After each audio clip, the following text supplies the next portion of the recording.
when they go into that control room with all the screens, I actually yelled out loud, "God damn it, Ken Adam, you motherfucker." That's awesome.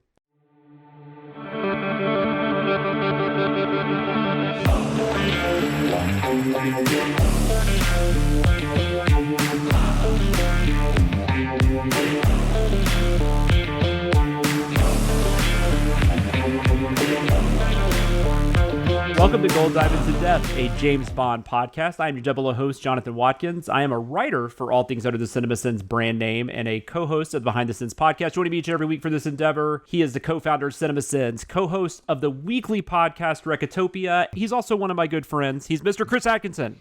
Hello, how's it going? I think we're going to have a pretty fun discussion about James Bond going to space. Yes. I think is what most people consider. Most people know this movie to be. Mm-hmm. And I have thoughts on that. And the movie we are talking about this week, of course, is 1979's Moonraker. So yeah, are you doing pretty good this week? You ready to talk about some moonraking? I am. Let's do our first segment where we kind of go behind the scenes, and we call this Eon Flux. This is a journey. I'm gonna make a movie! We have to go back, Kate. Wow, how did you know all that stuff? I did my research. I don't understand any of this. What the fuck is going on? We are going to scour through the history of Eon Productions, give you all the highs and lows that went into the makings of these films. It was really fun reading like people talking about this movie for some reason. Like I think this is like the most fun I've had like actually like reading about the movie, like the making of the movie itself. Yeah. So this movie was released June 26, 1979 in the UK. 3 days later, the 29th in the US. It's the 11th film in the Eon Productions, the official franchise, as we like to call it, since we are talking about the couple other weird movies that are not in that throughout this podcast. But on this episode, we were talking about Moonraker. So we've got some people back we know. Lewis Gilbert, he's back in the directing chair. This will be his final time as a director. This isn't his last movie. He does do a few movies after this, but it's his last James Bond movie. I didn't find a ton about if they really talked to other people, but I did find it funny that Spielberg, once again, after he made Close Encounters, he's like, all right, can I do a Bond movie now? And Broccoli was like, nope. I don't know much about it. I don't know if he just felt like he wouldn't be able to control it as well. I don't know what it is, because Spielberg wasn't Spielberg yet. I mean, I guess he was kind of becoming He was that at this point, for sure. Yeah, that's true. Because Jaws and Close Encounters, he was... So maybe, but I don't know. That's just funny to me. Well, and it's even funnier that the Close Encounters of the Third Kind 5-note thing happens in this, and Broccoli like asked Spielberg for permission to do the Close Encounters thing for the keypad that they used to get into that room. And Spielberg in turn said, can I use some of the Bond theme? And Broccoli said, well, there's quite a few more notes in the Bond theme. Apparently he was just joking. But I don't know where that actually went. I think Spielberg wanted it for the Goonies, even though the Goonies didn't come out for another 6 years or something. But I don't know what happened to if he ended up getting that Bond theme in anything. But I think that's funny that Spielberg is wanting to direct a Bond, and Broccoli's like, somewhere in all of this, he's like, can I have your Close Encounters theme too? Even though I have no interest in you directing anything for me. Yeah.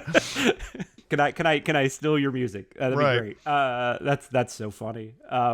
That's just so funny though. I wish it was like a recurring thing too. I wish like every Bond film probably the next 10 years was like, Spielberg tried to do it. Yeah. It's like, no, you got to go do a couple more Indiana Jones movies or something. Right. I don't think you're ready. I do wonder though. I mean, I guess we've gotten bigger directors in some ways that have done, like Sam Mendes, I would say is I don't know if he's really distinctive. I guess he does have some things about him, but like, I don't know. Like, I just can't imagine we're ever going to get like a Tarantino or a Scorsese. I mean, we're never going to get somebody like that to do a Bond film. No, I don't think. I could be wrong. Not. At least as long as the Broccoli's are around. So we mentioned this last week, but the credits for Spy Who Loved Me said James Bond will return and For Your Eyes Only. So that was supposed to be the film that they were doing. So in 1977, this other little movie came out, also, along with The Spy Who Loved Me. It's called Star Wars. Science fiction all of a sudden was was huge, which is kind of funny to me because the older I get, the more sci-fi I watch, the more I realize like Star Wars is not really what I would call science fiction. I mean, it is in a sense, but it's definitely more like it's more like a samurai movie, right? It's more it's like a space opera. It's not coming up with like technology and things like that we can't use yet or whatever. Yeah. It's a bunch. I know what you're getting at. And I kind of hate to say stuff because I know Star Wars fans take these things very seriously. I don't mean that as a knock. And I've talked to a lot of Star Wars fans that also say, I mean, you're a big Star Wars fan, and so. I don't mean it as a knock at all. I don't know. It's just kind of funny. Like, I don't think, and based on what they did in this movie that they thought was Star Wars, I don't think very many people understood why people like Star Wars. So, yeah. Star Trek: The Motion Picture, which also came out this year, which really feels more like a 2001 knockoff than it does a Star Wars. It sure does. If we ever do a Star Trek podcast, well, you have a Star Trek podcast. What am I talking about? Captain's Pod. So ignore me. So, anyways, that was supposed to be the next one. So then they decided they wanted to do something a little more science fiction, which, like I said, we'll talk about that probably a little bit more specifically, like in the review, like what we thought about that direction. But that was the reasoning why they picked the title, Moonraker.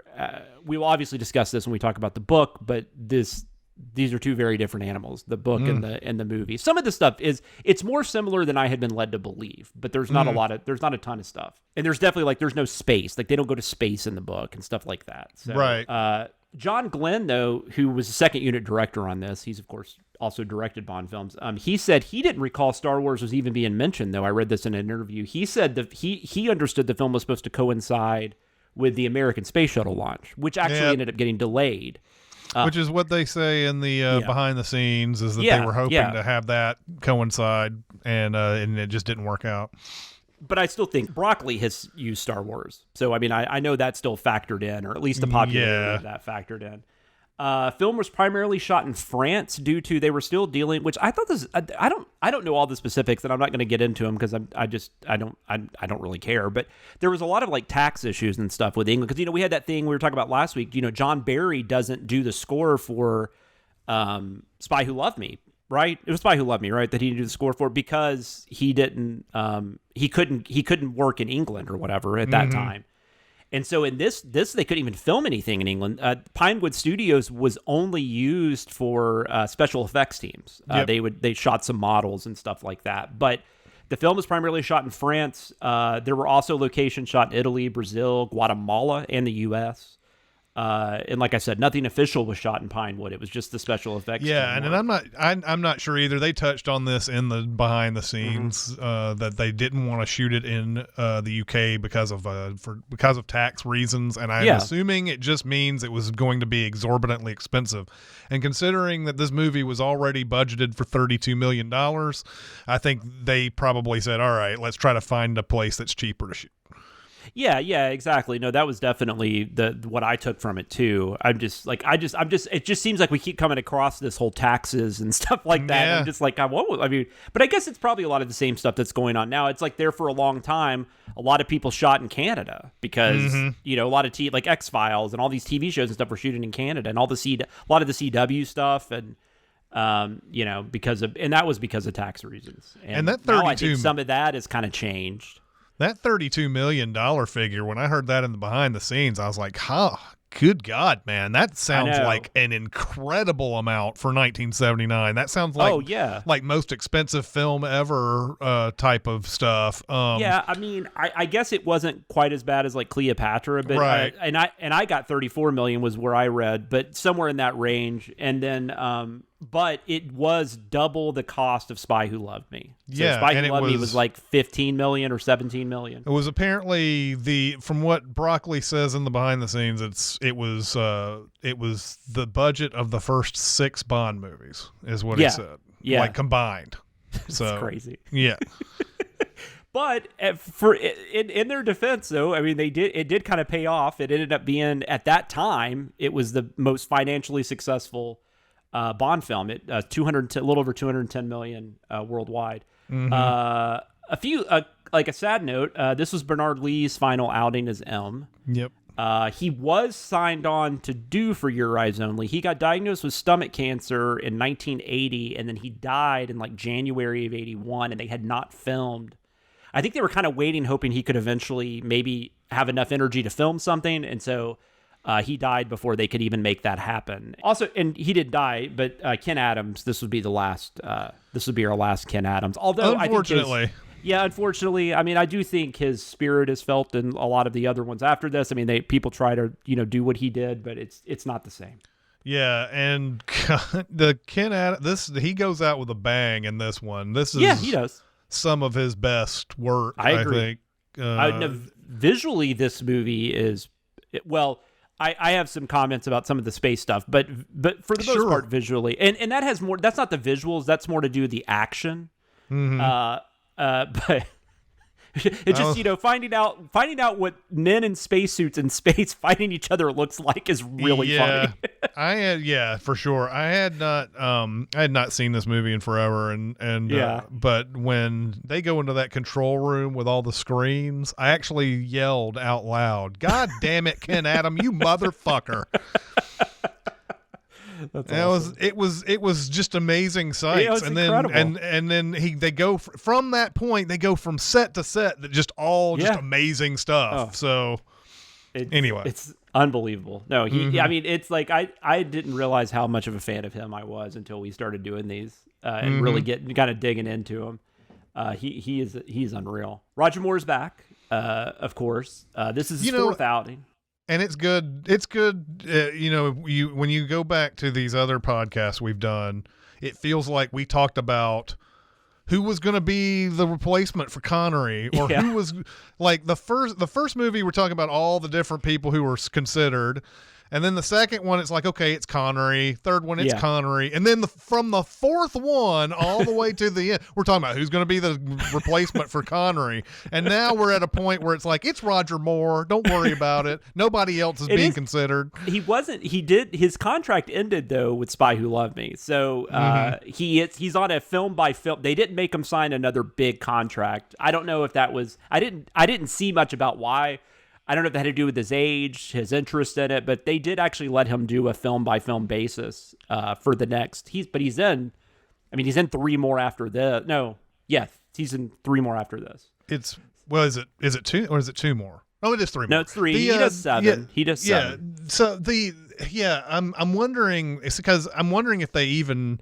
Like, usually the behind the scenes will tell you, hey, his contract's up, and they were considering other people. They did not do that with this. No. I don't think. I think he was always going to come back. It was just, I guess he just didn't have to sign a multi-film. He didn't have to sign a multi-film contract. I think Around A View to a Kill is the first time where he's thinking about not coming back, and then that ends up being his final Bond film. But he has the most Bond films in the actual franchise. Connery did 6. Now, Connery technically does do a 7th. So, I mean, depending on how you want to look at it. But Roger Moore's definitely, to this point, and he still is, because Craig's done. So, Craig was in 5, right? Yeah. Right. And then, of course, Dalton just does 2, and then Brosnan does 4. Which is still crazy to me Brosnan only does 4, because that last Brosnan one was so fucking huge. It was terrible. I mean, from what I remember, but it was a huge hit. But anyways, we'll talk about that in a while. But he's back. I already said this will be his 4th film. It's a contract by contract basis moving forward. One thing I mentioned about him was that he had some health issues while they were filming this, including like several kidney stones that he had to have taken care of. And I've had kidney stones, and that's fucking awful. Like, I can't even imagine. So Lois Chiles, I'm going to go with Chiles. I think it's right. There's no accent or anything. So I'm Which is weird. On the behind the scenes, I'm like, oh, I'm going to finally hear them pronounce this name. And they were like, she got cast in a happenstance by sitting next to Lewis Gilbert in an airplane. And I was like, okay, but they don't mention the name ever. Like, she's like, they just show her name. There's like this woman. Yeah. Which is kind of how she's treated in the movie. So, she's man, these names just keep getting more and more unfortunate. We had Agent XXX last week. Now we've got Holly Goodhead. Yep. And I will say this: she does say in the behind the scenes. I'm not saying it's the right way to go or anything, but she says that she is very proud to have one of the most dirtiest names in Bond history. So anyways, Lois Childs plays Holly Goodhead. I actually weirdly have seen her in a lot of stuff. She's in Death on the Nile, the 78 version. She plays Lynette Ridgway, which if you haven't seen the 78 version, you've only seen the Kenneth Branagh one, I'm sorry. You should go watch the 78 version. Mm-hmm. But that's the Gal Gadot a character. Yep. And if you need that template. But yeah, she's Lynette Ridgway. I think she's the woman that William Hurt sleeps with. That's not Holly Hunter, obviously. That Holly Hunter is upset that he sleeps in Broadcast with. News. In Broadcast News. Yes, correct. So and that actually might have been I don't know. I don't know what the first thing I saw her in. She was on a bunch of episodes of Dallas. She played Holly Hartwood, which I watched. She's on one of my favorite Murder, She Wrote episodes, The Return of Preston Giles. She was in the CSI episode that Quentin Tarantino directed. Oh, nice. Called Grave Danger. So she's just popped up in a bunch of things, and I forgot to even write down Broadcast News, but it was just kind of interesting because she has a decent amount of credits, but I was just an actress. I did not know her name, but yet I've seen her in 30 things. Yeah, it's just kind of crazy. She was actually originally, to get to what you were talking about, the airplane thing. So she was originally offered the role to play Anya in The Spy Who Loved Me. She turned it down because at that time she was actually thinking about retiring from acting. And then just happenstance, like you said, she's on a flight and she's happened to be sitting next to Lewis Gilbert. And I don't know, he had just started prep on Moonraker and he just thought she would be great in the role. I don't know if they talked about the fact that she was supposed to be in another one. I don't know if he had already met her. I have no idea, but that's kind of how all that came to be. Because Gilbert did Spy Who Loved Me, right? Yeah. So I don't know. But I don't know that he ever met her. I have no idea before that. So Jacqueline Smith was offered the role first, but like a lot of can't be in Bond movies, she had TV conflict. She was contracted to Charlie's Angels, and they couldn't work around it. Man, Jacqueline Smith would have been amazing. She would have, which now brings us to Hugo Drax. Yep. James Mason was supposed to play Hugo Drax. Oh, that would have been great. It would have, and I will say, Michael Lonsdale's the actor. Michael Lonsdale's great, and I can't wait to talk about why he's great. He is the most laid back, evil asshole I've ever seen in any fucking movie. It's kind of like he's channeling Orson Welles, kind of in this like really calm Orson Welles. Yeah, and it's like he almost looks bored. Like he's just I'm just gonna create a master race. Yeah, no big whoop. Yeah, I don't know, but I do think James Mason would have been amazing. Like I kind of want to see both versions of it. But the reason was so they decided not to shoot in England, so that they're going to shoot mostly in France. There is a film treaty of some sort. That was that had been signed in the 60s. It went through into the 70s. And so they had to actually, I don't know if they had to have so many French actors, but basically they ended up having to cast that role with I guess a native Frenchman. So Michael Lonsdale ends up being the actor. He looks familiar to me, and I've seen movies he's been in, but I don't remember him from those movies. So I think I just remember him from Moonraker. But he's in Day of the Jackal, Chariots of Fire, Name of the Rose, Remains of the Day, and then he's in a ton of foreign cinema. I mean, no telling how many times we've seen him. He's got 243 credits. Oh, yeah. So and I think most of that is foreign films. But he's in a bunch of stuff. So like we said, he's really fun. But yeah, James Mason was originally supposed to play Drax. It was because it was a French-Anglo co-production. They had to hire a French actor due to a film treaty. That's also why Corinne Cherie, I'm going to go with. She was cast to play Corinne Duffer. Clary, maybe? Clary? Clary, maybe. You got the accent over the E. Clary? Yeah, something like that. I don't either. I didn't hear the name. They just said that woman that played Corinne Duffer. Yeah, they probably said And that I don't have much on her, but she plays Drax's personal pilot. I just was mentioning her because she also was cast because of that treaty. A couple other people that were possibly going to play Drax, Stuart Granger, he's just an old actor, King Solomon's Mines and stuff like that. from the 50s. And Louis Jordan, who I didn't know before this, they were considered for Drax. But like a lot of people that are considered for roles, Jordan will show up in Octopussy. He plays, I think, the main villain in Octopussy. I don't know. It's been so long since I've seen that. I get confused as to I can't remember what Octopussy is. I know it's a woman, but like I don't remember if she's a villain or a Bond girl. I don't even know. Richard Kiel's back. Yep. I will. Okay, so I'm going to say, and I could say this for the review, I guess. I think like I just remembered things. I don't know. I think I just talked myself into something, but I hadn't seen these movies in a while. Now, I will say I don't like him as much in this because they make him more humorous. They make him good eventually, basically.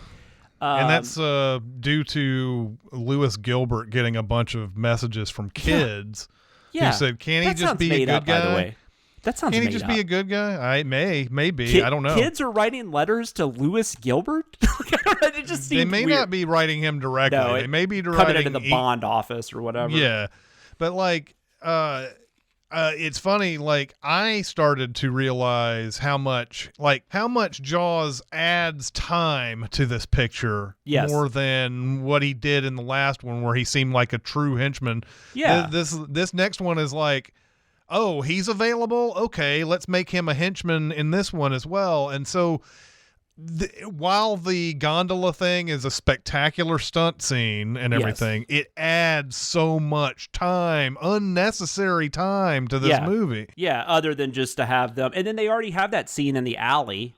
I mean, that's a dumb scene. That nothing comes when they're in Rio. And there's the carnival going through there and everything. Yeah, he just functions to add more time to it. And I understand, popular character, you want to bring him back. Yeah, it's like when they had Sheriff Pepper come back for like for After Live and Let Die. But then weirdly, he was so popular they didn't bring him back in any other ones after that. Exactly. So I don't know. But Jaws, I understand why he was popular. I understand that. But I do too. My God, man, like I'm sitting there going, that whole gondola scene, I'm sitting there just going, they should be on to the next thing already. This is just a lot of like... Yeah, he's not well used in this, and he's not as interesting. But Richard Kiel is just so like likable, I guess. He sure is, yeah. Yeah, so I mean, and it's definitely, like, I do like him a lot in The Spy Who Loved Me. Like, I think most of, like, we talked about this last week too. I think most of my recollection was probably more the way he was treated in this movie. But even though it is kind of silly, there are still moments where you're just like, oh, that's cool, though. I like Richard Kiel. Now I want Jaws and J.W. Pepper to be in a scene together, though. I'm really sad that never happened. Well, there is one thing that they start recurring quite a bit from Spy Who Loved Me, and I think it goes on for another 3 or 4 movies after this. The dude who's always like drinking and sees something going on, and he's like looks at his bottle like, oh, he's just I think he's like a first assistant director of some sort that went into the movie. So we see that in The Spy Who Loved Me during the I think it's when the boat goes on to the beach in that, and that's where the guy's looking at his bottle. In this one, I think it's the gondola. It's not the gondola. It's wait a minute, not the gondola scene. It's not that, right? What are the little things on the wires? It is a cable gondola. cars. It is a gondola lift. Oh, is? Okay. I think the cars are called cable cars. That's what it kept being called when I was reading stuff. But yes. So those are gondolas that I got that right. But then is there a boat called gondolas? What are the boats that they're... Yeah, there's gondola boats too. Yeah, light flat bottom boat. Well, fuck me. They're both called gondolas. We're learning something every day. Anyway, when I am talking about the gondolas, I'm talking about the cable cars that are on the. That's what there is another gondola boat scene in these things too. So yeah, feel free to use that and interject at any point because so today I learned gondola can be used for cable cars and boats. And you already mentioned the reason that they made him more friendly at the end. He gets a girlfriend. Mm-hmm. Yep. Played by Blanche Ravillec, another French actress in this movie. Yep. And there was a whole thing about that too. Like apparently they were gonna get like not a bigger girl, I don't think weight wise, like a taller girl. But then Richard Kiel was like, "Well, I'm married to a woman that is, the same height as this actress." So then they were like, "Well, I guess it's okay then." I mean, it's just the thought process of like how they decided to. And I'm sure it's still this way in a lot of, I mean, acting is just, I don't know how people do that job. I mean, that takes like a lot of, not only commitment, but just you got to be able to take a lot of bullshit. Because I just think it's weird, though, that like Richard Kiel had to be like, my wife is shorter, so it's okay. And then that's when they're like, well, we'll hire her then. I don't know. It's just weird. Like the idea that like tall men dated shorter women was a foreign concept to these people. I just don't understand. Yeah. He's like, you're only able to date female basketball players, Richard Kiel. I do find that taller women tend to only date not only, but most of the time, women typically are shorter than the dude. So taller women will tend to date like taller men, but taller men, I've never seen the preference really. Both of my sisters are like, 5'2" or whatever, and both of their husbands are like 6'5". So I don't know. Doesn't seem that weird to me, but apparently it seemed weird to the Broccoli and the producers. I'll mention a couple other. Drax has a henchman before Jaws. He ends up hiring Jaws basically because his first henchman gets killed by Bond, and his name is Chang. He is played by Toshiro Suga. I don't know. This was a name they actually pronounced, but I think you got it right for the most part. I would say Suga, but I'm not sure if that's right. It might be. It might be Shuga or Suga, but I can't remember the last name. It's spelled Suga, but he got hired. Actually, he was recommended. Michael G. Wilson, who does those cameos. Michael G. Wilson was this guy's one of his students because this actor, he's a Japanese Aikido instructor. And there's apparently, I don't know the details about it, there's a system that Japanese uses, and it's called the Dan system. And he is ranked 7th on this system in Aikido. So he's a very well-known a guy in the world of in the martial arts and Aikido. He does pop up in a few more movies, but they were movies I'd never heard of. So this is the only one that people probably know. They had like foreign titles, and I'd never heard of them. And they didn't even have like Wikipedia pages or anything. So, and then I will mention, we already mentioned Lee. He's back. Bernard Lee's back for his final time as Elm. We also have Desmond Llewellyn's back, of course, as Q. Lois Maxwell, she's still going to be around for a minute. I think she's through at least a View to a Kill. I can't remember if she goes past that, but I think she does 4 or 5 more than Lee did.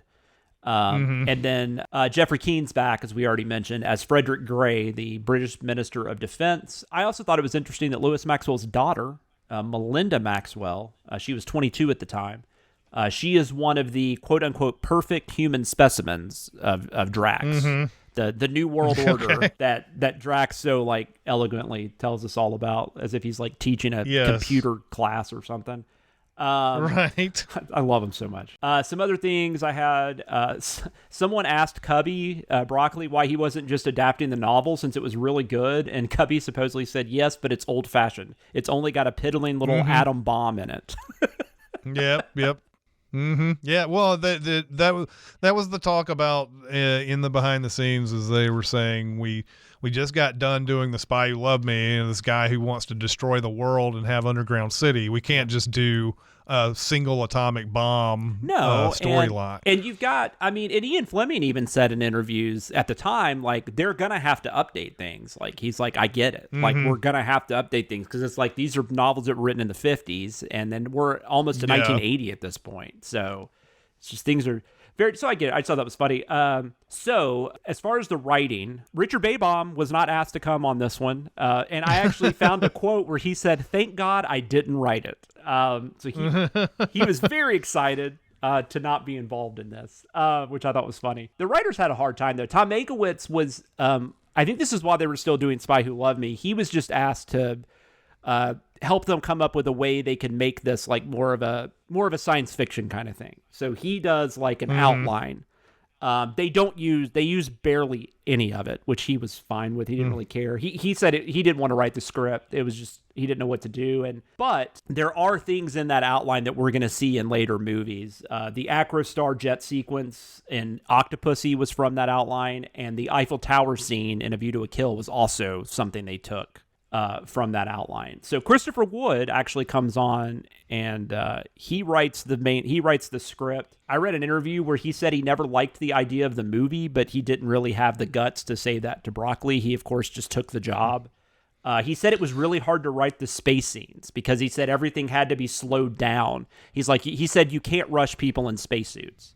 So it was just, he said it was really difficult writing those. There was talk in the behind the scenes about how if you had an idea, it didn't matter if you were the writer, producer, or just somebody going to get coffee. You had an idea for the movie, it would always get considered. So like there was all sorts of people pitching their ideas into this one, probably a lot of the other ones as well. So like who knows how that original script went. And then what they ended up filming based on people's whims. I do believe, I think the jump out of the airplane is something that was just completely somebody else's idea. It wasn't even in the script from what I understand. Well, yeah, they I think they had the general idea, but then they kind of changed it up as they tried to figure out how they were going to film it. I think there was an idea that they were going to do something with a plane, but yeah, they were coming up with a lot of that on the spot because they were really limited in the way they could film that scene, which we can definitely talk about. I think it's interesting though because I know like John Peters, right? Is that the producer's name? That doesn't sound right. The guy who did Rain Man, and what's that guy's name? Oh, it is or Peter Goober? No, or is it John Peters? Bradley Cooper plays him in Licorice Pizza. It'd be John Peters. John Peters, okay. So like I'm just saying like crazy producers, like John Peters kind of gets put in that. Robert Evans is kind of one of those, but I don't know. I think Broccoli is kind of a little bit like that, where he would just get ideas, and he's just like, we gotta have a spider in this, you know, we gotta, yeah. And it's interesting finding that out because I hadn't heard a lot about him before, other than I know like he's very controlling of the property, like that, you know, they've always been hands on and they're not letting anybody else make any decisions, but it's been interesting. There were some uncredited rewrites. Dick Clement, who's also a co-writer on Never Say Never Again, and somebody named Ian LaFrenne, they came in. But Christopher Wood is the one that's most noted with it. He apparently wrote a lot of the best lines, which are typically given by Drax. There's that one, I have it down here. It's the look out for Mr. Bond to make sure some harm comes to him. I love that line. Yeah, I do love that line. And there's one, it was James Bond, you appear with the tedious inevitability of an unloved season. Yes. But just the way he says that, make sure some harm comes to him. Once again, it's so flippant that it's just beautiful. It works very well. James Mason would have been a lot more theatrical, probably. Make sure some harm comes to him. Yeah, I wish I had a James Mason accent. Oh, I mean, I wish I had a James Mason impression. If I could have an impression, I'd want it to be him.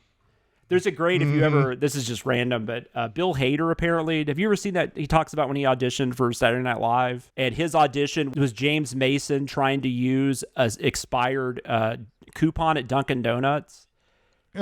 You can find it on YouTube. I think he's like on one of the late night shows talking about it. It might be Colbert's late night show, but it's just really funny. But yeah, so I love those. There's a lot of cool lines like that in the movie. This ended up being an April Fool's Day prank, but I did see in 2004 these rumors surfaced that there was a lost 1956 version directed by Orson Welles. It was like a whole elaborate thing too, but it was bullshit. It was just a joke, which I hate those things anyways. But I thought this was interesting enough to mention. Supposedly Dirk Bogarde had played Bond, Orson Welles would play Drax, and Peter Lorre was the henchman. But it was not true. So. So the stunts in this movie are pretty nutty. So the cable car sequence, I read Richard Graydon was a stuntman. Like if I didn't see, like I didn't read an interview with him, but from everything I understood, what other people said was like, it's amazing he didn't die. Like he caught himself like at the last second. Just because of how tightly confined all that was. Yeah. This is on the cable cars, right? Because he's hanging on, and apparently Lewis Gilbert forgets to say cut for a really long time too during that scene, and the guy's like sitting there holding on for a shot, and then there's 1,000-foot drop below him and everything. I don't know how these people do this, man. I don't either. And I mean now it's a lot more, now they would just do that in a room, right? I mean, you would not even, but it's just, it's crazy. And that's the thing. I mean, I think that's one thing, maybe we get more exciting action sequences with the technology and stuff today, or at least we get better done. Like they're more, but like stuff like this, even like you said, it kind of slows the movie down. It's probably not needed, but it's just so interesting to watch because that's really somebody fucking doing that. It's not, this is not staged. I mean, it's staged, but it's not like on a sound set. This is, they're 1,000 feet up in the air or whatever. I will say, I read though that there's a scene, it's just kind of dumb, where Jaws bites into a cable. And that was apparently black licorice. Is what that was. Yeah. I was like, that is the largest piece of fucking licorice I've ever seen in my life. It really is. So the parachuting sequence was really interesting to read about. And this is a really cool thing where Bond is on a plane, and this is a pre-title sequence, right? Yeah. So Bond is on the plane, and then he ends up finding out he's on a plane with people that want to kill him, as happens. I think he's fooling around with this girl. I don't think they had sex. I think they're just fooling. Maybe they did. It's one of those where they're like, where's Bond? And he's and Lois Maxwell's like, he's on the last leg or whatever. And then the next scene you see him like putting his hand on this woman's leg. So I have no idea if they've actually had sex, but but then he finds out she wants to kill him and the pilot wants to kill him. Oh, and Jaws is on the plane. And then so they jump, they jump out. He has to jump out after them because they have the parachute. So it's this really well done sequence. And then so they had this lens that was like, it was really light. And so, but they had to get a camera that was also as light, and it still ended up being like 7 pounds. And they put that on a skydiving helmet. And then they had like 5 skydivers, I think, that would jump out and would have like seconds to like film like whatever bit they were filming. And they also even had to do this thing where, because since they had that 7-pound camera, when their parachute would deploy, it would just jerk them up because of the extra weight. So what I read was they somehow put a rope around the parachute so it would open even more slow. This is fucking nuts too, because how does nobody die doing this? So the parachute opens slower, and they're so far, like I don't remember what the distance was that they had to be to get the shot, but like I said, they just had like seconds to do it, and they had to keep doing it. They just had to keep jumping out of the plane, and they would get a few seconds, and then they would jump out of the plane again. I don't know. I don't know how everybody lived through that. Yeah, the idea is that they couldn't put on even the smallest of cameras usually because the lens and everything was too heavy, and so like when they open the parachute, there's too much G-force being exerted on everybody. And I think it was Michael G. Wilson who was going around some shops in France and found this camera inside of a camera store, and he said it's like a lens, the same thing it's a Panavision lens, but they were all glass. This one was plastic.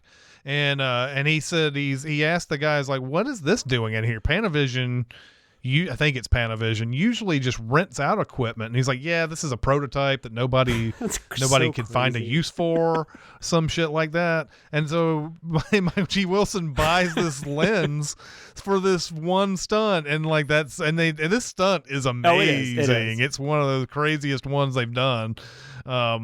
Just to have this kind of footage jumping out of a plane and everything. And of course, all these people, it's fun seeing these people double as double as Bond and double as Jaws and everybody, they do it in a convincing fashion, And so go ahead, sir. No, that was just the fun thing about the thing. They found this lens in a shop in Paris. And then they had the camera to put it in or whatever. But then, and it's just so amazing because the whole scene is, Bond jumps out. He's got to catch up with the guy. He's got to get the parachute off of him.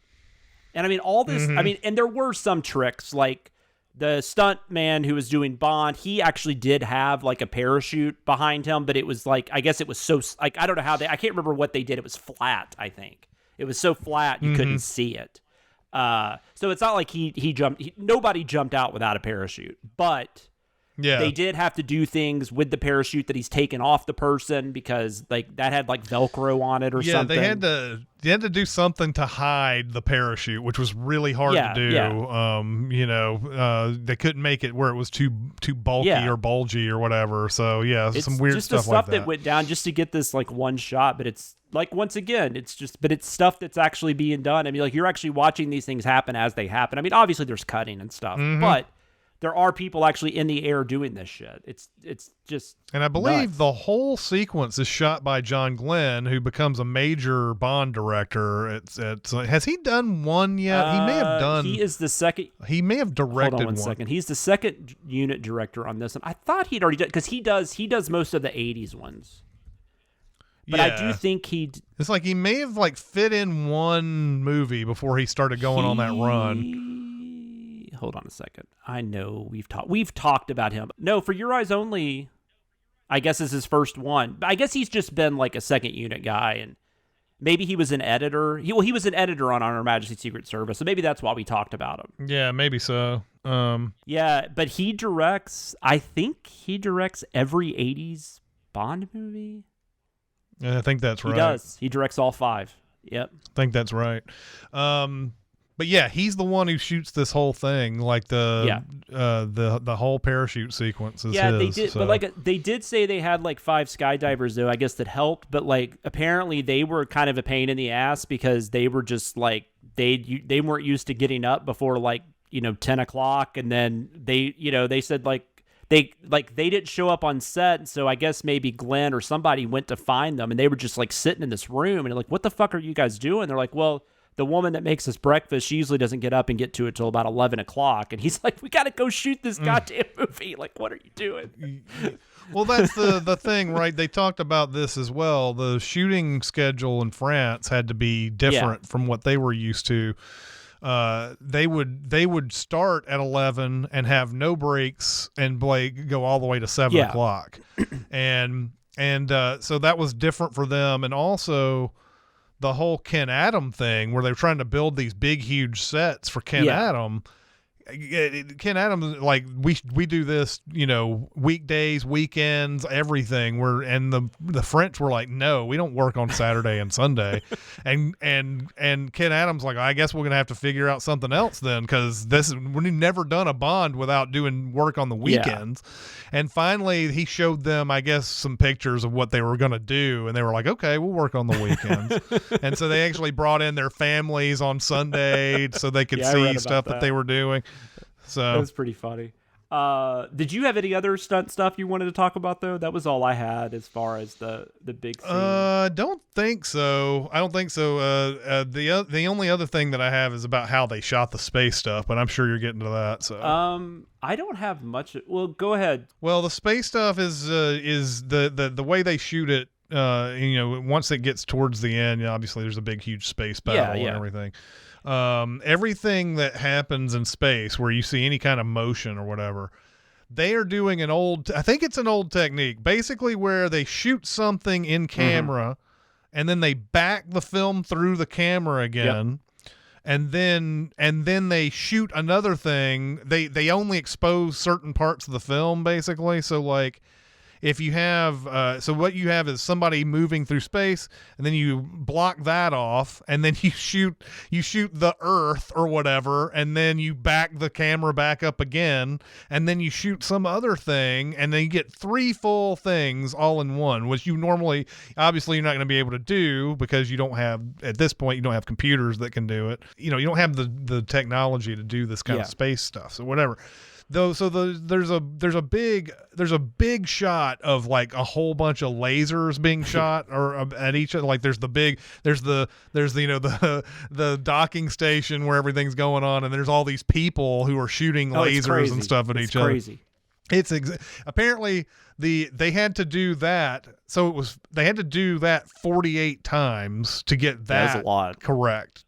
and what the guy said was we had to do this 48 times, which means the film went through the camera 96 times because every time it goes through, you have to go back, and every time you do anything with a film going through camera, you risk it getting scratched and all sorts of things. So apparently they would update Broccoli on the progress of this technique and whatever, and he's like, man.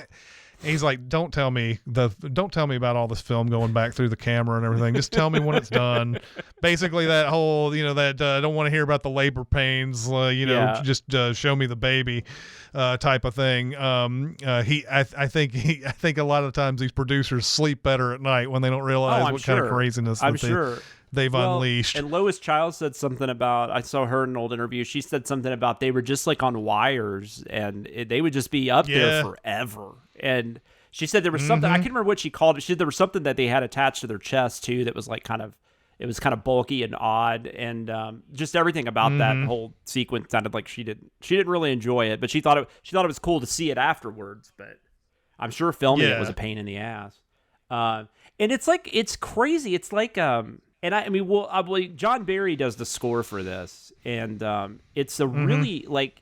I read where he decided to slow the score down this time, and you can tell because that space scene especially, it's really like, I don't know, it's just it almost feels like you're watching like a ballet or something, but it's like, but instead of dancers, it's people in spacesuits like just flying around and like trying to shoot at each other. I don't even know like how you could possibly know who you were shooting when you were doing that. Yeah. I mean, the whole scene is just nuts, and I don't know who's who, or like I don't know who's the bad guy, who's the good guy. No, I don't either. I was sitting there like, who's the good guys, who's the bad guys in this?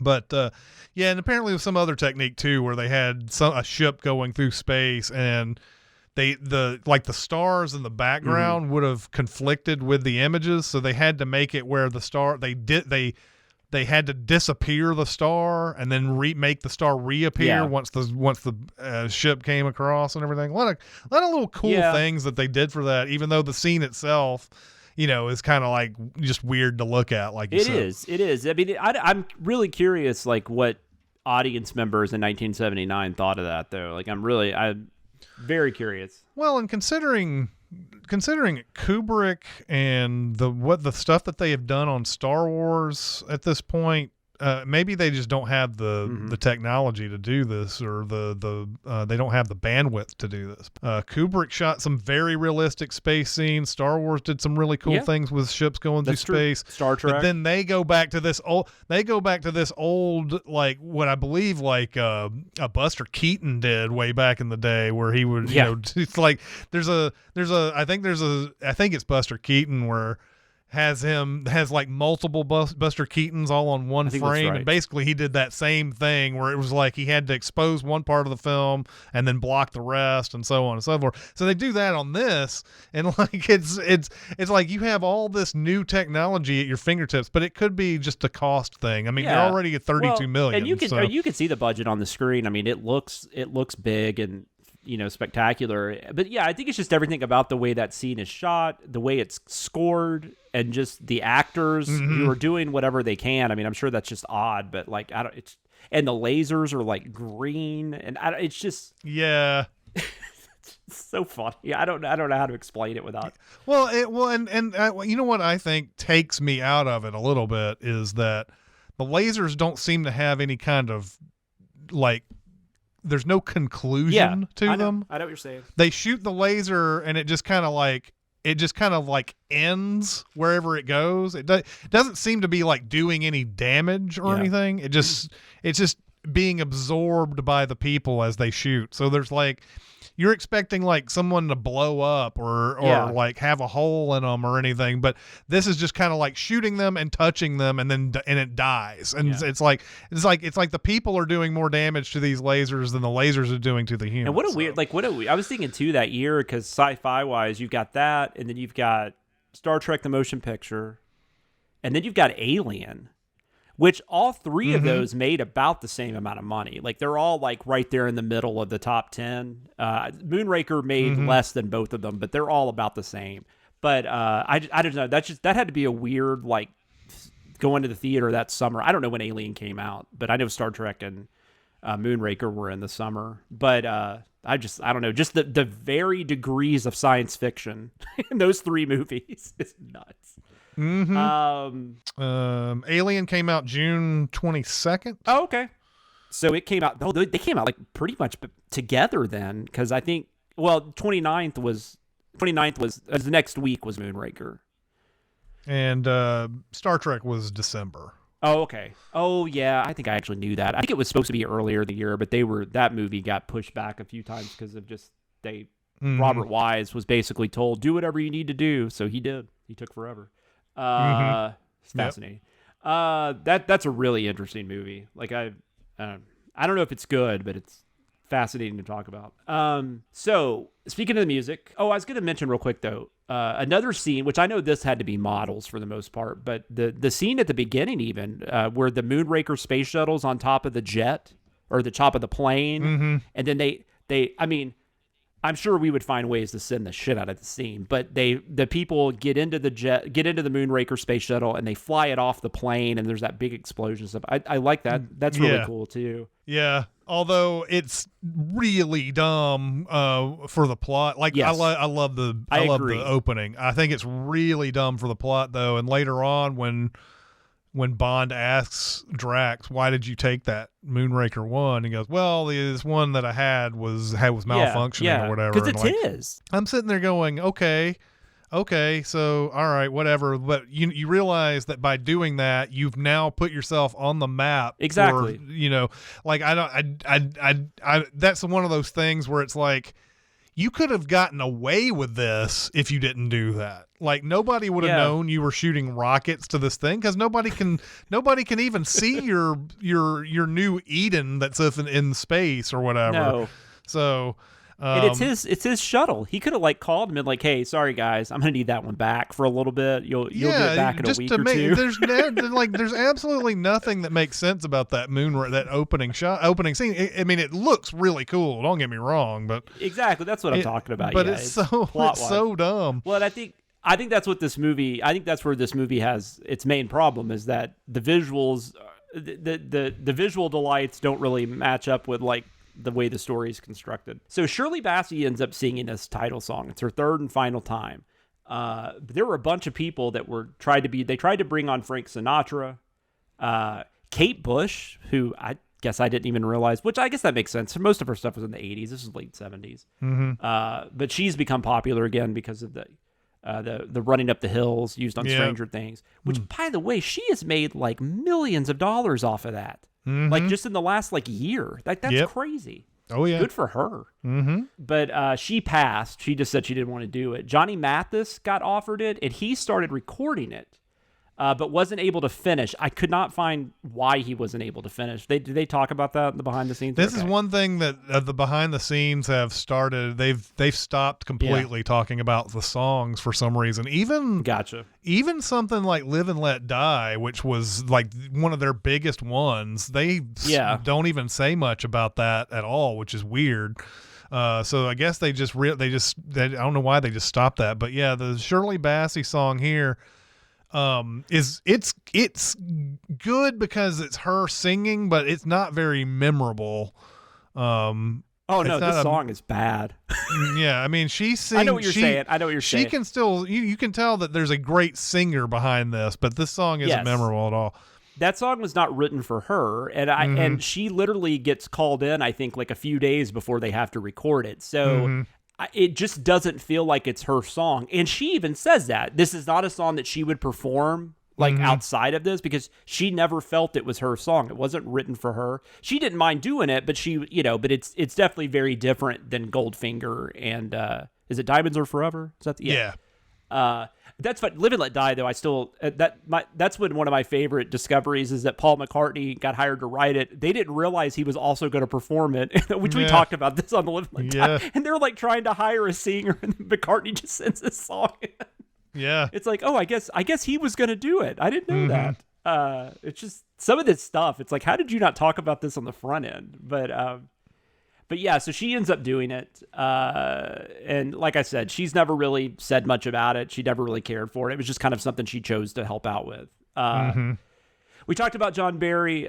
There was some stuff mentioned about how he slowed the score down, and I also bring that up because his later scores, like Dances with Wolves and stuff like that, like he does, it's very reminiscent of kind of what he becomes after he's done doing Bond movies. Mm-hmm. A lot of people and critics complained about all the product placement, but according to Broccoli, that was just like in where they were, there was just fucking product placement everywhere. Like that 7-Up thing, that was just where they were like shooting. And like where were they? They were in British Airline. The British Airline signs. They said they were everywhere. It's all the billboard signs that happen in that one section. 7-Up happens like twice with like in rapid succession because they end up at that restaurant where everything has 7-Up on it for some reason. And then they go and then there's a big, huge 7-Up billboard outside. But yeah, it seems like they very well may have just happened to be in a spot with billboards, but God, it looks like they're just saying. Well, and also product placement is really just becoming a thing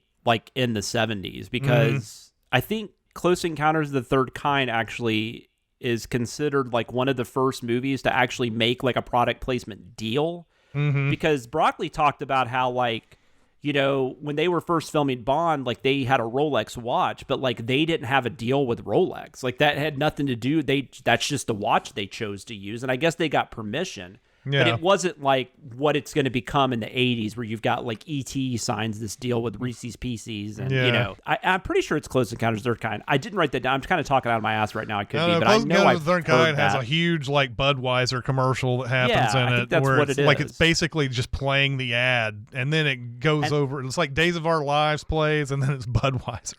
Yeah. And exactly. And if I'm wrong, I'm wrong. But I think that was because Spielberg was like trying to get more money. And studio didn't really want to do it. And so they were like, well, what if we like go to this company? Which is super smart. Yeah. Yeah. It's very smart. But I do believe Broccoli because I don't think that was probably something they would have set up because like that was just not something that was going on at the time. But it is really odd, especially when you consider how products are used now. I mean, that 7-Up thing is so big. It kind of feels like that Wayne's World scene where he opens up the Pizza Hut box, you know, in front of the camera. Yeah.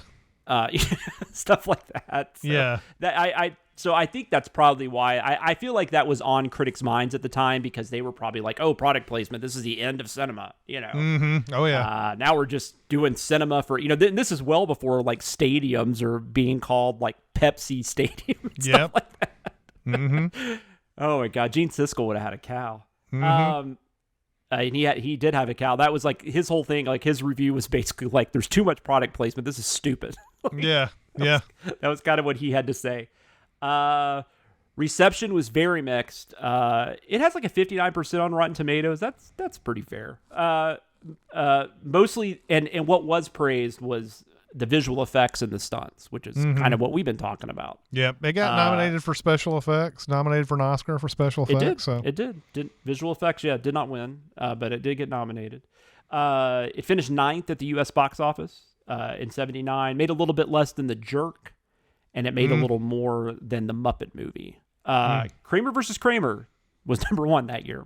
That's so weird. Lot. So weird. I know that. And wasn't even close. That's the Oscar push back in the day. Like used to, you get a Best Picture win. It was like huge for your movie. So it could have been the Oscar push that caused that. It could have been, yeah. But today that would never happen. That would you would never get a push like that.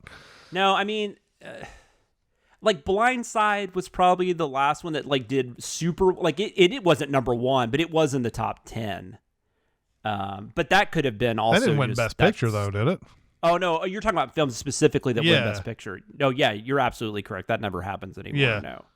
No, Blindside was just nominated. No, it didn't win. And that was probably more of a.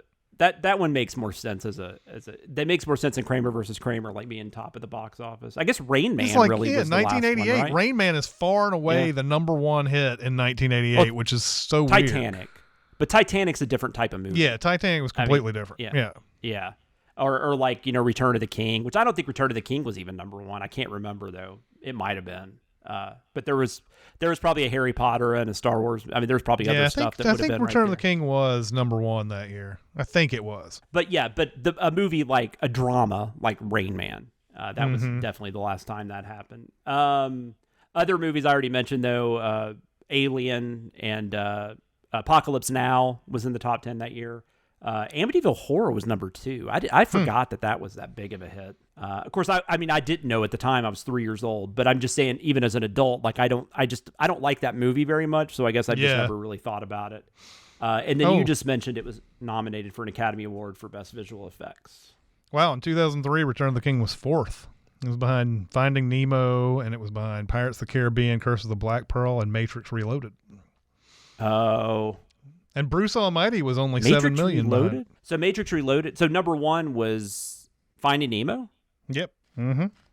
I mean, I knew that was huge, but yeah, Although, I wouldn't have guessed that it let's see if in-year release. See, that's the difference. See, this is what Box Office Mojo sucks these days because it goes to calendar grosses, not in-year grosses. Oh, that's right. So, Lord of the Rings: Return of the King was number 1, and Finding Nemo was second.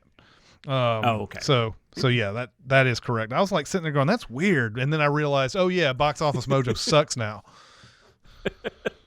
Yeah, you do have to select that. You have to go in there and select in-year grosses or whatever. Go fuck yourself. You know what I was trying to do when I clicked 2003? It wasn't because of calendar grosses. Wikipedia past like a certain date, it only gives top 10 worldwide for some reason. Like it doesn't do domestic, and I don't like that either. I'm like, I'm not looking for worldwide. I don't care. Right. I need the domestic. Yeah. Anyway, Return of the King by far and away number 1 movie of 2003. So yeah, that's all I had on the behind the scenes kind of stuff. Did you have anything else you wanted to mention? I don't believe so. I think we went over all the major things there. Yeah, I think we did. All right. So next, although we've kind of already started talking about this, but we're going to get into more of our, like what our feelings are on this movie in a segment we like to call Review to a Kill. I've got you in my sights. Get the fuck out of my sight before I demolish you. What we've got here is failure to communicate. There's no need to shout. I'm not shouting. Why don't you stop your whining and get on with it? I've heard this shit before. We are going to give your thoughts. We're going to give your thoughts, people. I'm glad you sent them all to me. Yes. From the future. We're going to give our thoughts on the film we are discussing this week, and we are discussing The Spy Who Loved Me 2. Oh, I'm sorry. We're discussing Moonraker, not The Spy Who Loved Me 2, even though that's kind of what this movie is. Kind of is. Yeah. So here's the thing. I will say something really quick. This is not really factoring in my opinion on this, but I'm watching this because, and this has happened with a few of these where everything you read is like, this is a Star Wars James Bond film. And they don't go to space until there's like 20 minutes left in the movie. Like there might be more space stuff in Diamonds Are Forever. It could be. Now there's not like a battle like in this, but this movie is really like not even science fiction. Like for the most part, I don't know, but I don't know. I just thought that was interesting because I felt like the same when I'm like, Live and Let Die is the blaxploitation Bond, and then you're watching it and you're like, I mean, kind of, but yeah. So I don't know. I can see they're attempting. I guess they're basically saying like, if we could make the Star Wars of James Bond movies, what would it look like? And it clearly they were obviously putting this together kind of as they were doing it at some times. And yeah, what we're seeing with both Live and Let Die and this is there's a surface level connection to the movies that were popular at the time. They aren't those movies, but there is a surface level connection. Yes. So that like when you walk by, like, oh yeah, it's I like Star Wars. Here's Moonraker. But even though you'll be watching mostly stuff that's on Earth throughout Moonraker. So yeah, it's I think that's sort of what they're going for there. They don't go full on into these. But it's sorry, go ahead. They don't go full on into these genres. They're just putting that in as a kind of a flavor, I guess. Yeah, it's always a Bond film first and foremost, and then they just kind of tack on stuff, it seems like. And but this movie is like so much The Spy Who Loved Me, and I didn't come up with that. Like I read that, other people talking about it, but it's just the villain scheme is very much in that same vein. He's teaming up with another agent.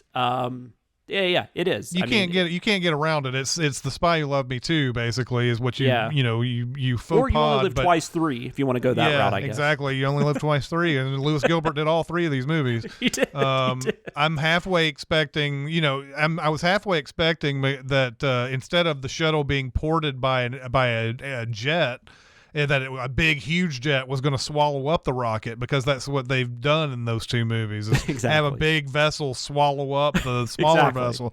But yeah, the whole thing is the exact same. It's the exact same thing. We're going to destroy the Earth, and then we're going to have our own utopia. The last one was underwater. This one is in space. Yeah, so, or are they going to live in space, or are they going to come back down once everything's They're going to come okay? back down later, but I think they have to wait until all the poison destroys. That's true. It would be a minute. We haven't really gotten into the plotting of all that, but it's basically the simple thing is that Hugo Drax is going to shoot a bunch of perfect specimens, quote unquote, onto this space station that nobody can detect for some reason. And then he's going to shoot this gas down into the Earth. Each one, which is like 50 of these capsules, can kill 100 million people. Yeah. So 50 of them all dispersed around the Earth is sure to kill a whole bunch of people, except probably, there'll probably be millions of people still left over after all of this. So I don't know what they plan to do with those people when they get down, but they're going to have these perfect specimens. It reminded me a little bit of Dr. Strangelove, the line in Dr. Strangelove where they're trying to get 10 females for every male to go down into these mine shafts, so that when the nuclear war happens, there'll be enough genetic diversity to be able to repopulate the Earth. And then it's like Peter Sellers is like, and then of course there'd have to be the most attractive qualities or whatever of these women. These women have to be very attractive, basically, is what he's saying. But which fits into Bond as well. So it does. So anyway, that's the basic Bond has to go and he has to search all these different places, all these different companies that Drax owns around the world, and then he eventually ends up in space. But yeah, anyway, I don't know what we're going after that. So. Well, you're talking about what Drax is. It's that master race thing. I mean, that was a pretty common, even like movies made like. I think like Forbidden Planet, if I remember correctly, is that's what that guy wants. It's like all these. It's Hitler, right? It's that type of idea. Although it's not. I wouldn't say that's the same. I mean, these are more. Yeah, it's not totally the same. I think in this case, instead of it being based on skin color, because we do see black people in this space station. There's a that's true. But it's more about physical attributes, correct. Which eventually ends up a cost, because Drax says something about all the perfect specimens, and then when Bond tells him, oh, so you're just going to dispose of everybody who's not the perfect specimen, which Jaws realizes he's not one of those guys, and he realizes that his future wife is probably not one of those people or whatever, and that's what turns him against Drax by the end of it. Is it? That's what you got from that, right? Yeah, like after... I guess it felt. But once again, like the only reason they did what they did with Jaws was because of. I mean, it's like the earliest example of like audience expectations being met. It's almost like it's kind of like the Zack Snyder director's cut on a much smaller level, but it's like. So I think it feels very tacked on, like, oh, we've got to make Jaws help them because kids love him, and we want the kids to come watch Moonraker. It may not even be the fact that Jaws realizes his days are numbered. He just may like have a moral objection. It's just like he's kind of like, I don't know that I want to do this anymore, and and then he's found love, and so he's I wonder how that works though, because I don't know how he like kisses her or anything, but whatever, that's a whole other thing. I like that they're thinking about kids though, and then the scene after all this is James Bond having sex in zero gravity. Yep. Yeah, I'm sure the kids like that too. I'm sure they did. Yeah, absolutely. But I also thought when you were talking about it's more about physical attributes, I was thinking back to that whole reason why Julie Christie wasn't hired on Dr. No. It's because she wasn't busty enough. Yeah. So I'm like, Julie Christie probably would have not been saved in this situation because like, oh, I'm sorry, your breasts aren't big enough. We're going to keep you down on Earth. Right. But that is kind of what it is. But I think, so my thing on this movie is, I think visually there's a lot to like. I think that the stunts are really fun. I think that it just looks good. I like the stuff. I think Roger Moore he feels very comfortable. Like he's kind of figured out what he wants to do, like starting with The Spy Who Loved Me. So I think he's pretty good in this. I love Drax. All of a sudden I forgot his name. What, Michael Lonsdale? Yes, Lonsdale. I like Michael Lonsdale. I think and like I said, he's so laid back about everything. Like he's just very matter of fact. Like he's not like he has this insane goal, but he's not really over the top about it. Like he's just like, yeah, I mean, this is what it's just like. He's just like, it's Tuesday. We need to create a master race, and then it'll be Wednesday tomorrow. You know, that's like kind of his thought process. And I don't know if that's just the way it was written, if that's the way he chose to play it. And I don't even know if it's necessarily good, but it's enjoyable because it's super different than any of the villains we've seen before this. I think his aim is just to make it seem like that the psychotic is normal, you know? Yeah, like that's what's scary about it, even though it's not really scary, but is that he seems extremely sane about what he's doing, even though everything he says is insane. But this movie like is so counteracts that though with how like goofy it is, and they try for comedy so much. The story doesn't really completely work. I lose interest once they go to space for the most part. There are some fun visual things while they're up there, like the spacesuit people shooting at each other is crazy. But like the last like 30 minutes of this movie kind of bored me to tears. And that's the thing. I think this movie's just kind of dull. I think it's kind of like You Only Live Twice. I think there's good things about it, but I just think as a whole, it just doesn't really work.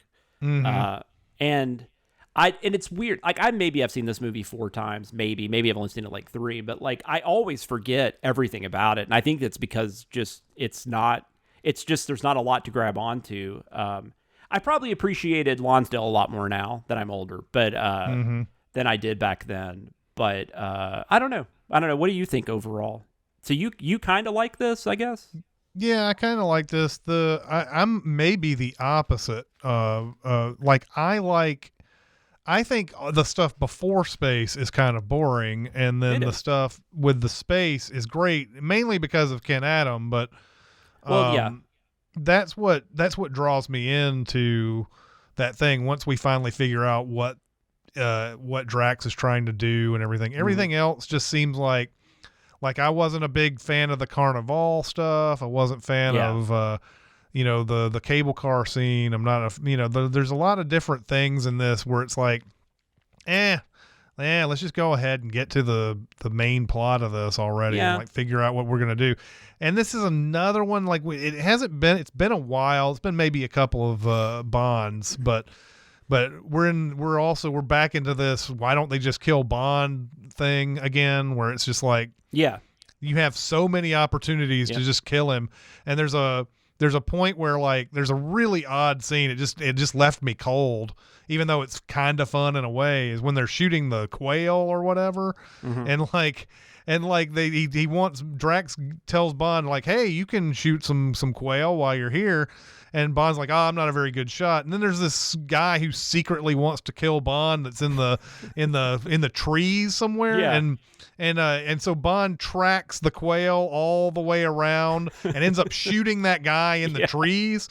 And it's a fun scene, but at the same time, it's like you just killed a dude right in front of this guy, and now you're just gonna walk away. It's so weird. And go into a car and just drive off. I was just sitting there going, why doesn't Drax just go ahead and gun him down, or have somebody else gun him down? There's no point at every time this happens, it's like, well, in the early Bonds, the reason why they didn't kill him, they always say something like, well, they have other agents ready to come in if he fails his mission. But who cares? You know, like Exactly. every single time in this, they know, oh, he's against us. He's gonna trying to ruin our plans, and they just don't kill him. There's a point like when they're about to go into space where like he tells them the plan, of course, and then he wants to put them down into where the flames are going to go from the rockets. He wants to put them down in that pit so that they'll burn to death or whatever. And it's like, I understand you want to do something fun death-wise, but it's not like you're going to be there to see it if it happens. You know, Exactly. you're always trying to make something fun, but you're not there to watch it. So it's one of those things where it's like, okay, I'm a little exasperated at this point with this whole, like, why don't they just kill him at this point? And so the last couple, I feel like maybe haven't done that, where it's like, it seems like it's okay that he's not dead. But in this one, there's so many times he's got him right in front of him. But Well, they put him in that machine. I don't even know what that's called. Is that for it's zero gravity or it's a centrifuge, I think. Some kind of simulator, basically. It gets them prepared for something. Gets the G's. It gets their body prepared for the G's, which, apparently Roger Moore had a little wind thing down off screen that made it look like his skin was off in his face, was moving during all of that. So he would blow this wind in his face. But yeah, you're told right off the bat, like, this can go up to 20 G's. That would kill a man. And you're like, why would it ever go to that? Like, I don't, and it's like that device in Thunderball, the stretcher thing. Mm-hmm. It's like, why would there be a level? Well, because no one would ever take it to that level. So why does that level exist? I mean, but that's the scene I always remember. Like, that's the one scene from this movie I always remember is him being flipped around and all that. And then that woman comes out. I thought, I was happy that was Lois Childs, right? Because she was undercover as his secretary. And I remember thinking, like, oh my God, I hope this isn't another, like, well, I won't tell anybody if you have sex with me. But it wasn't, thank God. Roger Moore just kind of wanders off. Yeah. I also like, Lois Childs is by no means, and I think it's the way the character's written. I don't think it's her. She's just the character's not very interesting, but I do like those scenes early on where I feel like Bond is really trying to figure out whose side she's on. Mm-hmm. And there's like an early scene with them I thought was interesting. I thought it was dumb they just started kissing, but I thought it was the way he was playing that scene I thought was really good. Mm-hmm. No, I agree with you. I don't know how much I like the movie before it gets to space. I just, for whatever reason, once they get to space, outside of like the Ken Adams stuff and the goofiness, but like after they have that battle and he's killed Drax, which that's that dart thing that we get foreshadowed to. Yeah. We get foreshadowed to it for two instances. He uses it in the simulator thing too. Mm-hmm. I kind of like the way he disposes of Drax. I always think that scene's kind of fun. But the whole thing with him and Lois Childs trying to stop that thing from entering the atmosphere, like that's not very interesting. Like it's just kind of, and I don't even understand like how he finally was able to do it. Like it's. I mean, he's just shooting. Yeah, it just eventually just gets a lucky shot in, and that's and it's one of those also where they're like, we can't go any further, but then they go further for like another minute or two, and they should just totally have burned up into the Earth's atmosphere at this point. Definitely. And we don't even talk about how Jaws and his girlfriend like saved them. But then they're like on that space station. It's like hurtling towards something, and then James Bond's like, they're fine. They're just 100 miles from Earth. It's like they tell them where they are. So I guess they're going to have a whole shuttle rescue mission for these two people. It's like at the very end, they're like the tall guy and the short blonde are still up there, and like we can, I don't know. I guess they get them, and they definitely do because in For Your Eyes Only, these two are getting married. So exactly. Yeah. Oh, that's true. That's true. And then they're in that whole there's just that whole scene where like the British and the Americans and everybody are in that room together, and they're like, we've tied this feed into every important person in the world. Yeah. And then of course it's Bond having sex, and then what is it? what is it? What does Q say? Because M's like, Bond, what are you doing? And he's trying re-entry. Is that what Q says? He said something to the effect of like, I believe he's attempting a re-entry. Oh my God. But yeah, it's like, I don't know.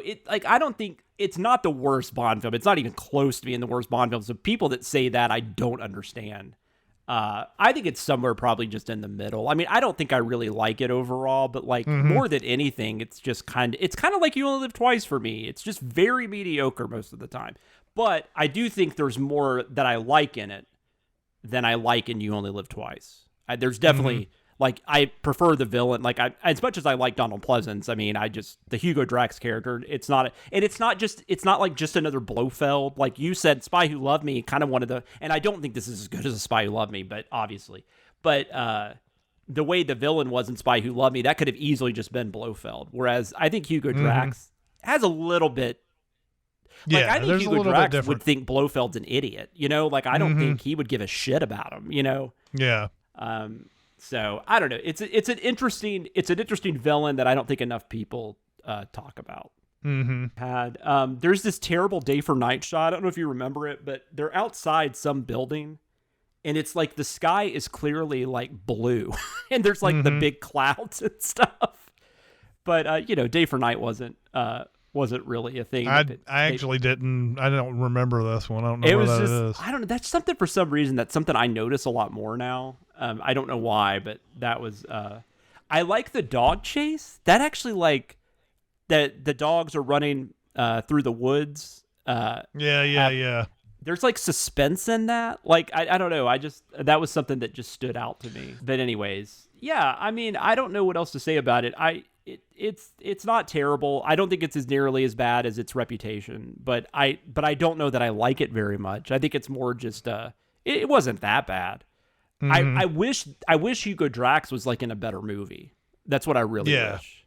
Yeah. You put Hugo Drax in Spy Who Loved Me. I mean, I don't know. That's like a whole different thing. But anyways, did you have anything else to talk about on the movie? We talked about a lot of it when we were talking about behind the scenes. So yeah. We can get to our rankings. Okay. So, for the rankings, we are now going to rank this film in 5 different categories. Our scale will be based on something that Bond holds near and dear to his heart, as long as they are shaken and not stirred. Oh, I have something to say about that, too.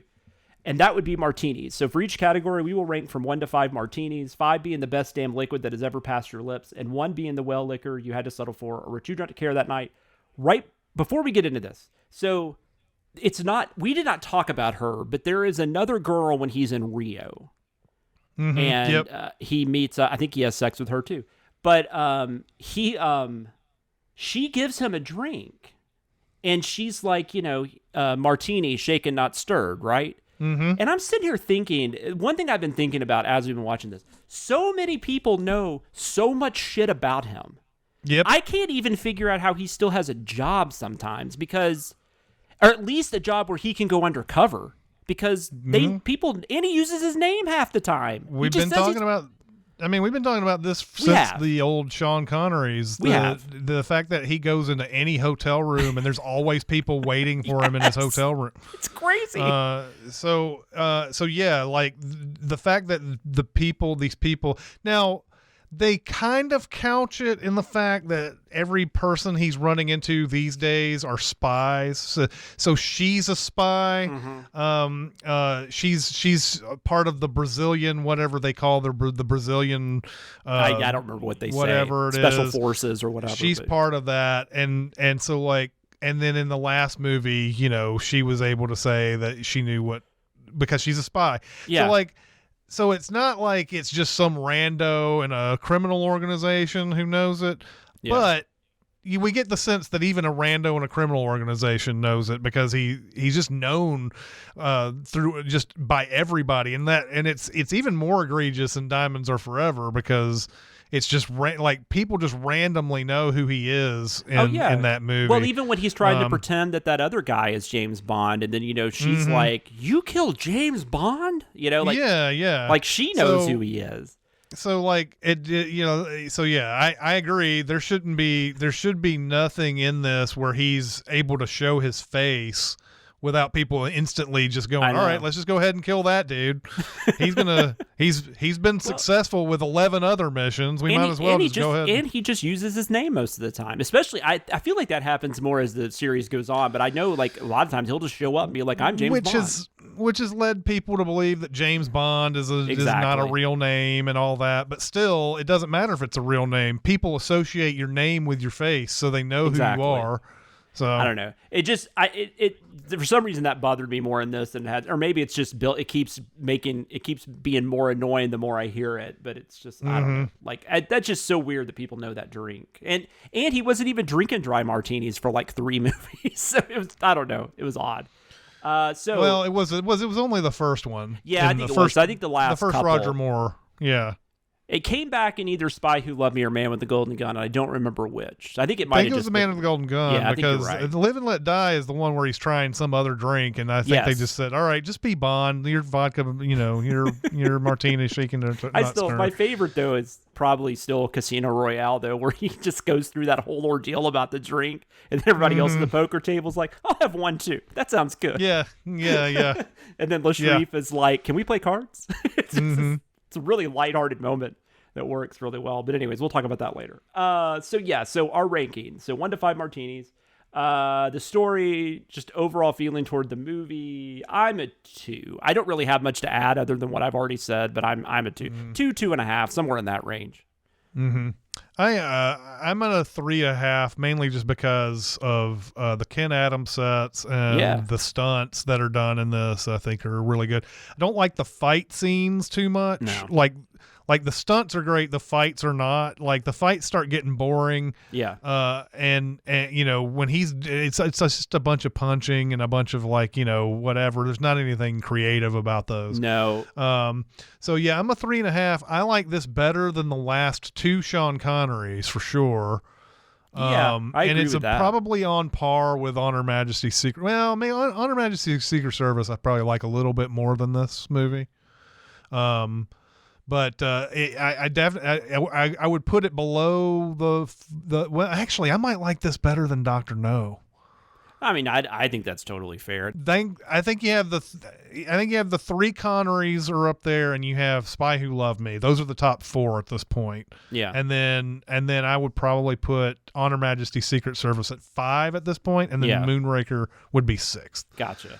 I don't know. Live and Let Die has its moments too, so I maybe like it's Live and one Let, of those. I like Live and Let Die a little better than this. Because Live and Let So it Die is- is right actually now it's- Live and Let Die is actually pretty damn good until about 30 minutes are left in the movie. Then it just kind of does its thing. But, Yeah, so Live and Let Die probably beats this too. So yeah, especially in out of the 11, it's 11 we've seen so far, right? I mean, Or is it 12 technically, but yeah, 11 of the main ones. It's 12. Out of the 12 I've seen, this would probably be 6th or 7th. Yeah, that's. So I think I'm in the same. It's about right. Dr. No is interesting because I think it's easy to give that one a bit of a pass because it kind of introduced a lot of stuff, but there's so many things in that movie that don't work, and it's definitely one I would probably watch this one again before I would watch Dr. No. If I was going to rewatch one of them, my guess is right. But I don't know. I mean, they're kind of in the same ballpark. So yeah, no, I think that's fair. But yeah, I definitely think it's better than You Only Live Twice and Diamonds Are Forever. It's better than Casino Royale, the one we've talked about, the 67 one, and it's definitely better than Man with the Golden Gun. I mean, that's not even close. Yep. So yeah, no, I think I'm in the same ballpark. I just probably like it a little less. The Bond, Roger Moore. I like him in this. I already mentioned this. I'm actually going to give him a 4. I think he's quite good in this.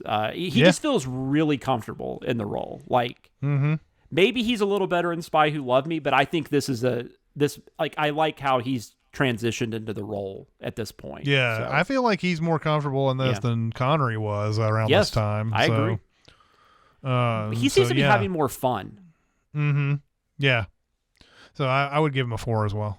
But I don't know if that's just like Roger Moore. Maybe he's a more fun guy. I don't know. Like Roger Moore just seems like he'd be a really fun guy to hang out with. Never heard anything I don't think I've ever heard anything negative about him. I've heard negative stuff about Connery, but not like anything horrible, but just he I don't know. I have nothing to say about that. I don't know why I started that route. the villain, the henchman. So it's Hugo Drax. I mean, it's Jaws. Jaws takes this down a little bit for me just because he's so goofy. And but I love Hugo Drax. I'm shocked. Like Hugo Drax might be my favorite villain at this point. I mean, Goldfinger's in that conversation, obviously, but like, I don't know. Yeah. I love the performance so much. Yeah, I do too. You're not alone on that. I really do like him in this. It's an odd performance that you have to kind of delve into and ask yourself, is this good? Like, or is it on purpose? Like, I almost wonder if it's like accidentally good. You know, like I can't tell. And I didn't read a lot of stuff with him talking about it. So I don't know.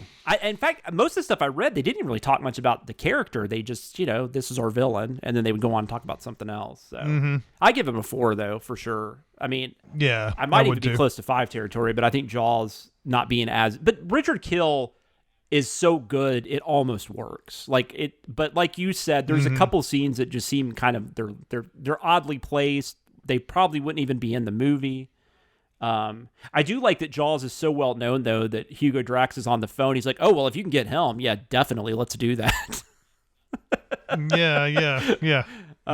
Also, don't know how he's still alive. I mean, they do show him fall in that tent or whatever, but I'm still just like, none of that made sense.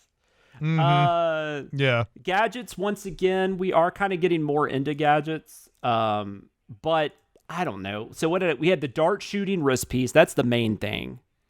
And it's pretty well used. Holly Goodhead, she has all that stuff in her room. I love that scene, by the way. That's that scene where he's trying to figure out if she's good or bad or whatever. And just like everything she has like either like a knife comes out of it, or it's like acid or whatever the perfume was supposed to be. It was like a gasoline type of thing where you can put a lighter in front of it. Yeah. And then I also, I guess the bolo, which I don't know if they actually use that in, I think that might just be in the Q scene. I don't know if that's actually used. It's the thing he's like, it goes around the person's head and like, I think it just cuts it off. Yeah, he doesn't use that, so cool. I don't believe, but he does use something out of his watch where it's like where he uses some sort of explosive where there's a like a fuse or I don't know if it's a fuse or a wire or whatever, and he presses the button, it blows up that grate, and they're able to go through the vents. There's that the boat that he's on. The I'm gonna say gondola again, and my God, sorry folks, I swear to God, there's two ways to look at a gondola, but that has a whole bunch of gadgets on it too. It has the bombs, it has the guided missiles, it has all sorts of little things on it. So yeah, we're getting more and more into that.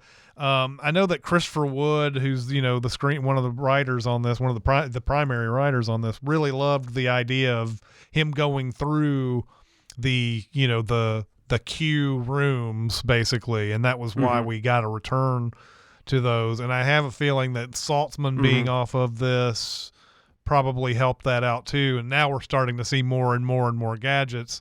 It is funny. The first several of these where we were trying to rank the gadgets, there wasn't any really. There was just nothing. We thought that there was, but there's not.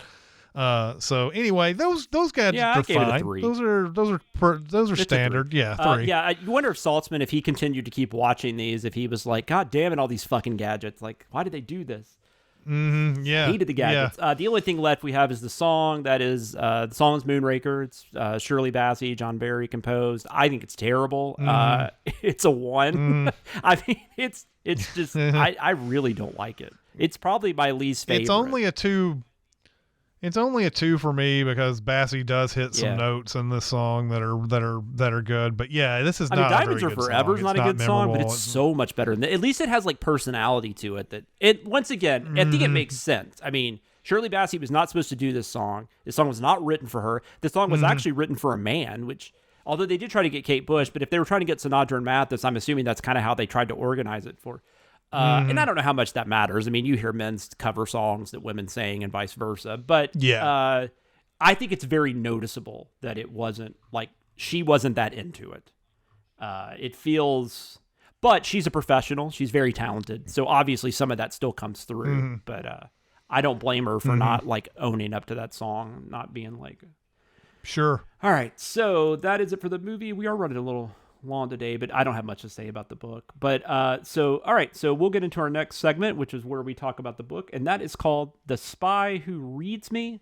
Reading is one of my very favorite things to do. Whoa! I'm not reading that crap. Summarize it in one word. Now you want to talk about reading? Let's talk about reading. How can you read this? There's no pictures. Cinemasins might have taught you that the book doesn't matter, but for this segment, we're willing to concede it at least kind of does. We are going to give you the nitty-gritty on what is similar to what you saw on the screen, what is different. There will be plenty of what the hell was Ian Fleming smoking when he wrote this. So I really, really like this book. This might be my favorite. And that's a pretty, like, and I looked up reviews and stuff for it afterwards. That's actually a pretty common thing that people say is that they love this book. And I think, I'm not going to lie, that also might be, this viewing of the movie might have gone down a little bit just because, like, I'm reading this book and I'm just like, why didn't they just do the book? You know, but the book doesn't have any, it doesn't have any space in it and stuff. So if they wanted to go the sci-fi route, they had to change things up. And it had Moon in the title. So Ian Fleming initially devised this as a screenplay in the early 50s. And he was trying to sell it as a screenplay. And he did have a few offers in the early 50s, but nothing could ever get like completely finalized. And then once Eon came in and started buying up all the Bond novels, this just kind of went the wayside. So he ended up writing it as a novel. Since the script differed so much from the book, Christopher Wood actually wrote a novelization, but it was called James Bond and Moonraker. So if you ever come across that, that's the novelization. So that actually would be what the movie is about. So the novel, Hugo Drax is the villain. That's not changed. He's a little different, though. I'd say even though he's super dark in Moonraker, the movie has all those like comedic elements to it, which kind of don't work well against that. Whereas in the book, it's just pretty dark. Hugo Drax he's a World War II veteran. He's really highly regarded in Britain. This entire novel, by the way, takes place in UK. So not only does it not go to space, but it's not even like global. Like they don't go anywhere. They're just in the UK. And Hugo Drax is like this really well-regarded war hero. And he's like a millionaire. He's a philanthropist. And he is building a weapon system called Moonraker that is supposed to protect the country against nuclear threat. And then the reason Bond gets on his radar first is because Elm owns a club, which is actually called Blades. This is actually the club they use in Die Another Day, the one that Madonna's at and where Bond fences. That's a club in the novel that Elm owns. And there's a card room. And Elm is almost positive that Hugo Drax is cheating. It's kind of like that thing in Goldfinger where that guy gets Bond to watch Goldfinger. So Elm actually brings Bond in because Elm doesn't want to confront Hugo Drax directly because he thinks that'll look bad on him because everybody loves Hugo Drax in the country. And so Bond goes in and like is trying to figure out if he's cheating or whatever. And then not too long after that, the chief of security on the Moonraker project is found murdered. And so then Elm then brings Bond in there and says he can, because he was already being undercover in the casino. So now he's going to go undercover and take over this chief of security job so he can find out if there's something going on. And that's where he meets a Scotland Yard undercover agent. So it's kind of the Lois Childs character, but she's different. She's named Gala Brand, which is a weird name. But so she's also undercover as a secretary for to Hugo Drax. So then Bond and her kind of team up and try to figure out what's going on. What they find out is that Hugo Drax is actually behind all this. At first they think it's somebody else in his organization, but they find out it's Hugo Drax. And what you also find out is that Hugo Drax was a German soldier. So he was a Nazi undercover as a British soldier. Then he got injured and and they thought he was a British soldier. So they put him in the British hospital and he just decided to take on that role. Like, cause that way he could further infiltrate, the Great Britain. And then also he can do his whole like master plan where he's going to create a master race and, which in the book obviously is more based on, skin color and things of that nature. It's definitely much more of a Nazi plot as opposed to the movie, which is more like, we just want the cute people to hang out. So that's kind of, so there, it's similar in ways in that you've got Hugo Drax. He's kind of doing the same thing, but it's just like I said, it's a lot darker. It's a lot more suspenseful. It's just better. It's just a better told story than what they ended up doing in the movie. And even if they were going to move it to space, I still feel like they could have kept like kind of the core of the book. Maybe if you don't have Jaws in the movie, and you don't try to do as much of the comedic stuff, because Jaws obviously isn't in the novel. And then and Hugo Drax, like as crazy as he is in the movie, he's so much more in the novel. And maybe that wouldn't have worked as well, because I do feel like in the novel he is a little more over the top, because he's also got like a facial scar. He's got like this crazy hair. So I'm glad they didn't do all that. He also has this like really big like red mustache. They keep talking about that over and over in the book.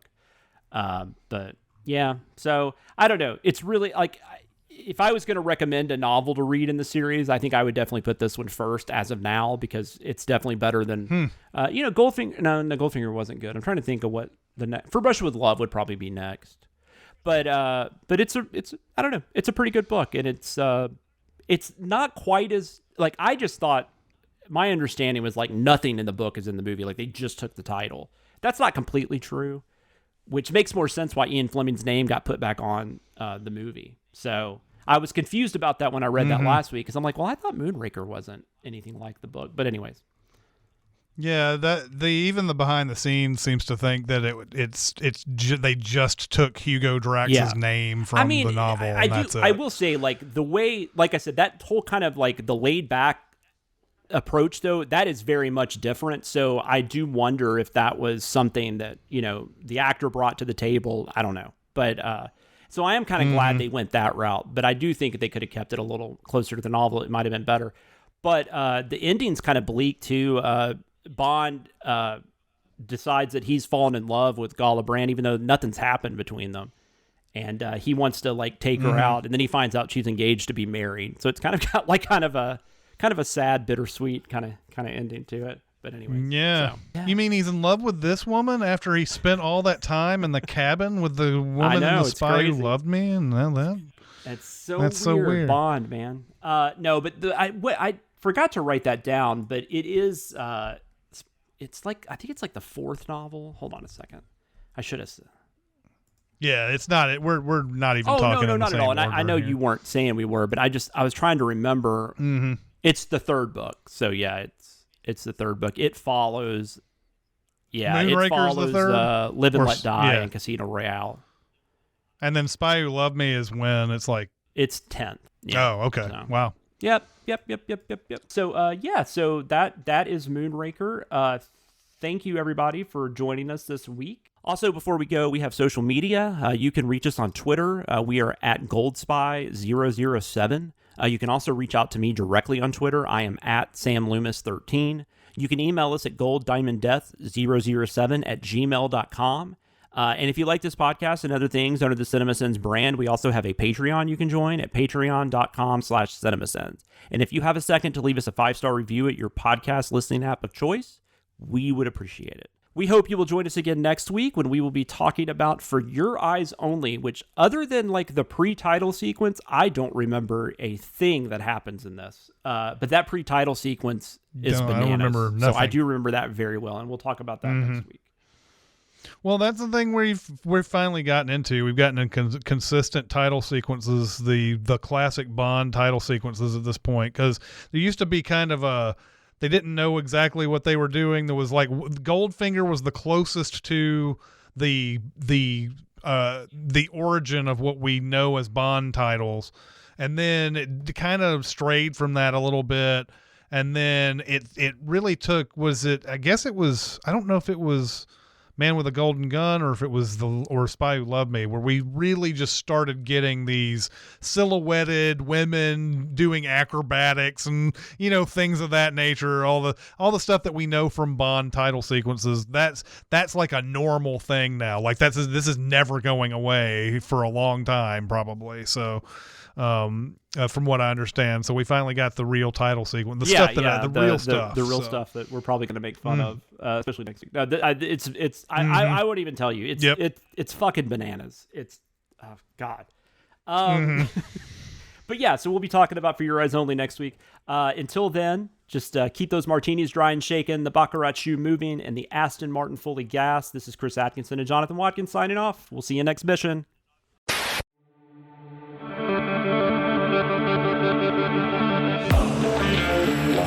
Thank you.